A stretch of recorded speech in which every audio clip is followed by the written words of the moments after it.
Hola, ¿qué tal?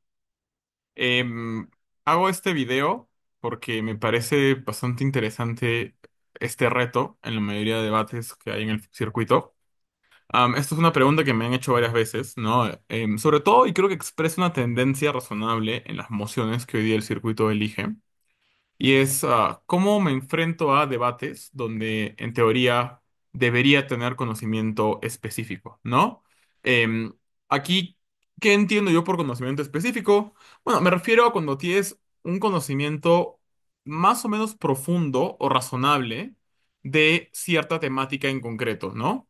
Por ejemplo, yo puedo saber que Estados Unidos es un país poderoso económicamente, con un sistema democrático que tiene dos partidos, el Partido Republicano y el Partido Demócrata, cuyo presidente es Joe Biden y cuyo presidente electo es Donald Trump. Nada de esto lo podríamos considerar como conocimiento específico. Esto es conocimiento mucho más general o intuitivo, pero en cambio, si yo sé cómo funciona el sistema electoral a profundidad en Estados Unidos, las tendencias políticas en ambos partidos, la crisis actual económica y los motivos, eso ya es conocimiento específico, ¿verdad? Y creo que el motivo por el que mucha gente se pregunta sobre estos temas tiene que ver con dos cosas. Lo primero es una tendencia de situar muchas mociones en contextos muy específicos en vez de abordar clashes generales, ¿no? Por ejemplo, cuando sitúas una moción en un país muy extraño, como Turkmenistán o Georgia o Kirguistán. Obviamente, extraño para nosotros en el circuito en español, porque para ellos probablemente debatir sobre Perú también es muy raro. Si se debates en Kirguistán, por ejemplo. Pero el punto es que si hay una tendencia de situar mociones en estos contextos, ¿verdad? Pero también hay una segunda tendencia y es a, básicamente, utilizar muchos estudios de caso en debate, ¿no? O debatir sobre cosas muy técnicas, ¿no? Sobre cierta figura legal o sobre cierta reforma económica o sobre cierta empresa. Voy a ser muy franco, no soy muy fan de estos debates, pero creo que solamente tienden a como sobrecomplejizar clashes muy obvios. Es verdad que en Semú del año 2024 pusimos varias mociones que estaban situadas, pero no buscábamos premiar necesariamente a quien supiera más cosas técnicas, sino a quien tuviera un buen bagaje, digamos, teórico, ¿no? Y bueno, y también es un spoiler interesante, ¿no? El conocimiento específico no solamente tiene que ver con los datos en bruto sobre un contexto, un país, una teoría o lo que sé yo, o qué sé yo, sino también justamente con el conocimiento más teórico, ¿no? O el conocimiento de cierta temática. Entonces, este mini taller también puede ser sobre cómo debato en una moción de un tema al que no sé nada. No solamente porque no sé nada del contexto o de los actores involucrados, sino también porque no sé sobre la teoría. ¿No? Por ejemplo, la ronda 7 de este SEMUDE era sobre la financiarización del sistema del sector agrario, ¿no? Si no sé nada sobre el sistema financiero o sobre el sistema agrario, ¿cómo gano la ronda? ¿No? Entonces, lo que quiero ver aquí son 5 estrategias que abordan tanto esa tendencia de emociones, digamos, técnicas o situadas en contextos muy particulares, o aquellas emociones en las que probablemente me vendría mucho mejor saber sobre cierta teoría o sobre cierta temática, pero no lo sé. Primero, y esto es lo más importante, hay que identificar cuál es el clash común detrás de la moción. Y esto es algo muy importante. Casi toda moción en el mundo recupera ciertos clashes comunes, ¿no? Más o menos estado, libertad o seguridad, corto versus largo plazo, riesgo o protección. En algunos casos, por ejemplo, no sé, comunidad o individuo. Si ustedes se ponen a pensar, los clashes básicos, lo que en inglés se conoce como los first principles, ¿no?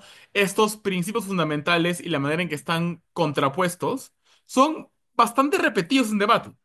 Porque al final la mayoría de debates balanceados, la mayoría de dilemas balanceados, parten de ciertos presupuestos que tenemos ya sobre la realidad y ciertas contraposiciones, ciertas controversias, cierto A versus B, que ya conocemos. Entonces, la pregunta fundamental en cualquier debate siempre es, ¿cuál es el clash intuitivo detrás de esta emoción? Y creo que esto cobra aún más relevancia si la emoción es de conocimiento específico. Ok, no sé nada de la política en las Islas Marshall, pero este es un debate sobre más o menos Estado. O este es un debate sobre más o menos economía. Y una vez que yo identifico cuál es el clash común, puedo preguntarme tres cosas. Uno, ¿cuáles son las cargas de prueba que requiere cada equipo para ganar en ese clash? Entonces, mientras más tiempo debates, más sabes esto, ¿no? Más sabes, por ejemplo, que para tú ganar defendiendo al Estado, interviniendo en la economía, tienes la carga de prueba de explicar que el Estado va a hacer un buen trabajo, pero a la vez tienes la carga de prueba de explicar que el privado lo hace mal y por lo tanto el mercado requiere intervención. Entonces, tengo que identificar las caras de prueba que tiene tanto mi lado como el lado contrario dentro de un clash común. Segundo, cuáles son las ponderaciones comunes que utilizamos para ganar cierto clash desde cierto lado, ¿verdad? No solo identifico las caras de prueba, también identifico los clashes. Pero finalmente, una pregunta que también hay que hacernos es cuáles son las caracterizaciones, ¿no? Y los framings comunes que requerimos en cada caso, ¿no? Por ejemplo, ¿cómo caracterizo al Estado si quiero probar que el Estado es problemático para intervenir en la economía o para intervenir en la vida y la privacidad de las personas, ¿no? Entonces, la idea es hacer este ejercicio de, uno, identificar el clash común, dos, vincular el clash al debate en concreto, y en tercer lugar, identificar las tres cosas, los tres elementos para ganar cualquier clash. Caras de prueba y por tanto argumentos, caracterizaciones y framings y ponderaciones. Segunda estrategia. Vuelve a los incentivos y las capacidades. Miren, en el mundo real, am, si bien no es bueno generalizar o universalizar, sí es muy conveniente en debate.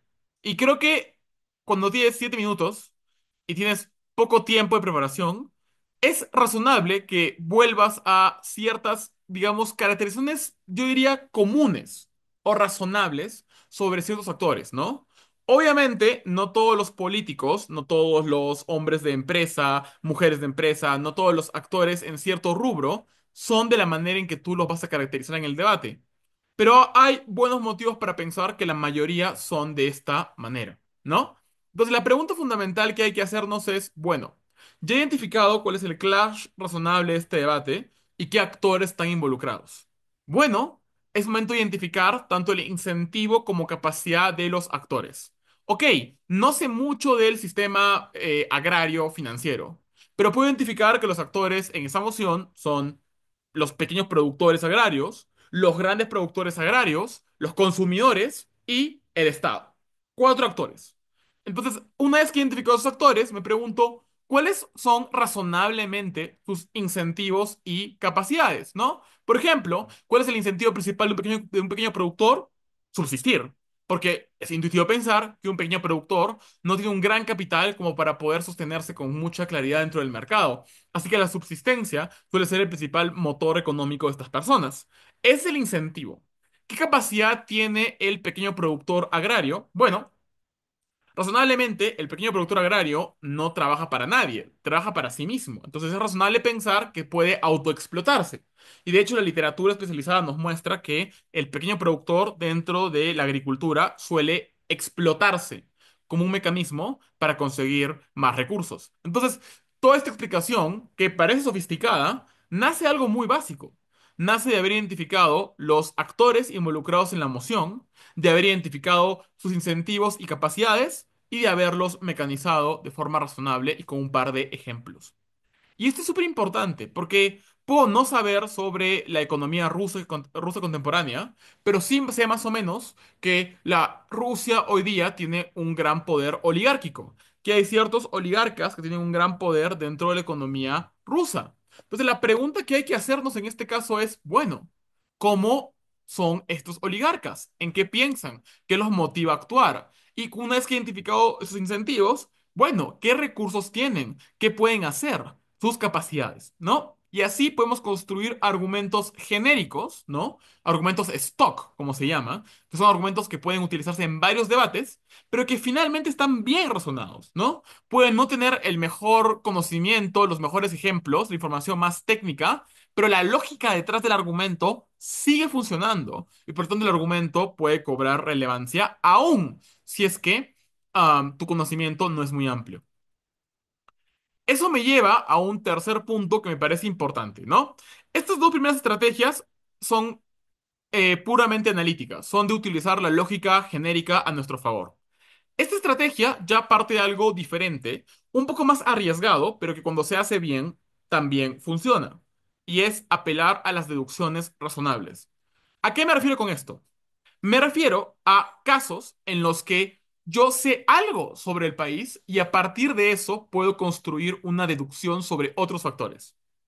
Por ejemplo, no sé mucho sobre la política turca y es una moción sobre Turquía, pero sé dos cosas sobre Turquía. Uno, sé dónde está ubicada Turquía en el mapa. Sé que está en un punto clave entre Occidente, Europa y Asia, ¿no? Oriente. Pero también sé que Turquía es un país de mayoría musulmana, islámica. Recuerdo un debate que hablaba sobre apoyar la intervención o la mayor presencia turca en África. Yo no tenía la más mínima idea de cómo era la intervención turca en África, pero esos dos puntos sobre Turquía me sirvieron para construir argumentos. ¿Qué argumentos presenté? Primero, que Turquía, al ser un punto estratégico en el comercio entre Oriente y Occidente, se vuelve un hub económico crucial y por lo tanto es bueno que las exportaciones africanas estén allí porque pagan menos aranceles. Dos, que al ser un país mucho más islámico en cuanto a su política, es más probable que genere más cercanía y confianza con la población, sobre todo cuando pueda dar sentimientos antioccidentales. Nuevamente, yo no sé cosas muy específicas sobre la economía turca, pero esos factores pueden generar una cadena lógica. Si es razonable pensar X, quizás es razonable pensar Y. Pero es importante, ojo, que este link tenga sentido y que este link potencialmente esté bien mecanizado. Y eso me lleva a una estrategia parecida, que es la de presentar analogías vinculadas. No sé mucho sobre cierto país, pero sé mucho sobre otro y puedo hacer una analogía y decir, bueno, estos dos países comparten características, por lo tanto pueden comportarse de manera parecida.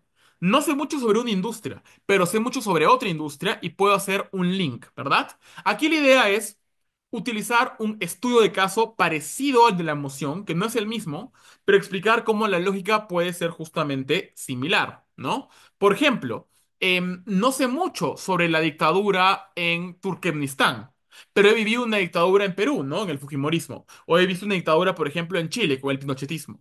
¿Qué características había en estas dictaduras? Bueno, había culto a la personalidad, había una fuerte narrativa de odio a la oposición o de miedo a la oposición, ¿no? Por ejemplo, el miedo al comunismo. Y también había una fuerte relación con las Fuerzas Armadas y con la oligarquía. Es razonable pensar que en un país que comparte características, un país en vías de desarrollo, un país con instituciones débiles, las dictaduras se parezcan a como las hemos visto en América Latina. Obviamente, el riesgo de esta estrategia es de universalizar y de pensar que todos los países funcionan igual y de que porque sabes mucho de un país, automáticamente sabes de otro. Pero es mejor hacer un análisis que nuevamente presente una explicación intuitiva vinculada a otro estudio de caso, a otro caso que sí conoces, que haga una analogía con sentido, a no presentar nada. Aquí lo importante es que no digas, bueno, X se parece a Y, por lo tanto voy a hacer el argumento como si fuera Y. No, presenta los argumentos de forma genérica, presenta los mecanismos de forma genérica, como la lógica simplemente, y luego di, mira, el ejemplo para mostrar esto no es de este país, pero es otro país que comparte características. Y deja claro por qué las características son parecidas. Finalmente, pregunta y construye sobre la marcha. Tú puedes ser una cámara baja, por ejemplo, en VP, y escuchar a las cámaras altas dar algunos datos, algunos framings, algunas caracterizaciones sobre el contexto, el país, la temática. Por lo tanto, tú reto y tu ventaja es escuchar esto y apropiarte de eso. Si las cámaras altas dicen esto sobre el país, ¿qué deducción lógica podemos obtener? ¿Qué conclusión podemos obtener? ¿Cómo puedo utilizar esta nueva pieza de caracterización que me han entregado las cámaras altas a mi favor? También lo puedo hacer con puntos de información y no está mal que en un POI yo pregunte sobre el contexto del debate si es que no sé nada. Quizás se te vean mal, el panel te pueda ver feo, pero eso nuevamente creo yo es mejor que nada. Si eres cámara alta, esto es más difícil, por eso hay otras cuatro estrategias, pero también puedes dar un POI para preguntar. O sea, si es que algo de tu framing inicial no tiene sentido, pídele un POI. Es mejor rectificarse al inicio que arrastrar una mala caracterización y una mentira durante todo tu discurso, durante todo el caso de cámaras altas. Y finalmente, para evitar este problema, ponte a leer. Nuevamente, no soy fan de saturar a los equipos con cosas hipertécnicas que demuestran que sabes mucho sobre algo que leíste un paper en The Economist. Pero es una moda. Y igual creo que debate es un ejercicio académico, teórico. No tienes que saber lo específico de un país, pero si sabes la teoría detrás de un argumento, por ejemplo, la teoría económica que defiende el neoliberalismo o el keynesianismo, no tienes que ser un atlas parlante o un mapamundi, pero con tal de leer esto básico, vas a saber más sobre el mundo. Si lees las noticias, si lees The Conversation y ves las portadas, los titulares, vas a poder identificar qué está en discusión hoy día y por lo tanto poder saber lo mínimo indispensable para construir un argumento. Así que además de 5 estrategias, mi recomendación muy intuitiva y razonable es pónganse a leer, escuchen un podcast, lean 20 minutos al día, cuando están en el bus, qué sé yo, aprovechemos ese tiempo. Bien, eso es todo. Muchas gracias.